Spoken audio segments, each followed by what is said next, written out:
Welcome to the GoalZero Toolbox Talk series. Today's Toolbox Talk: Fall Protection Plan. Falls are common causes of serious work-related injuries and deaths. Fall protection planning can help to eliminate the hazards or control the risks associated with working near openings or at heights. A fall protection plan is a general term for the policy and procedures used to identify fall hazards, and the measures taken to prevent injury. Included in this plan is selecting, assembling, maintaining, inspecting, using, and dismantling equipment such as ladders, scaffolds, or platforms used for working at heights, as well as any fall protection equipment. Emergency procedures for rescuing fallen workers, including those who are hanging in midair by their harnesses, are also needed.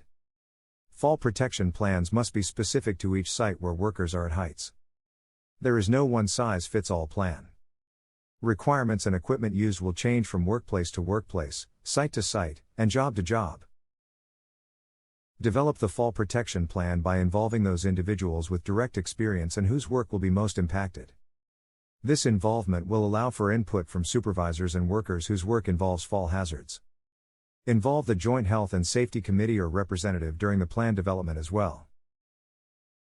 Fall arrest planning includes the steps necessary to prevent the worker from hitting the ground, material, equipment, or lower level of a structure. Determine the fall clearance distance below the work area to make sure that if a worker falls, they do not hit the ground. Workers may swing from side to side when they fall, called the pendulum effect, which also must be taken into consideration. A worker who has fallen and is hanging suspended will need to be rescued by others. A site-specific fall protection plan will incorporate many items, including site location, address, description, work area, tasks. Site-specific fall hazards, e.g., maximum heights, roof slope if applicable, proximity to power lines, ground cover, etc. Type of fall protection to be used. Protection to be used, including, and clearance requirements. Procedures for fall protection equipment inspection, setup, use, and removal. Any other requirements before beginning work, e.g., presence of first aid or rescue personnel, other safety equipment, barricades, etc. Rescue procedures. Worker sign-off. Many jurisdictions require workers who will be working at heights to receive training. Even if training is not specifically required for those working at heights, it is still a very important part of fall protection. Selecting the proper personal protective equipment is complex, and understanding how to wear and use the equipment is not always intuitive.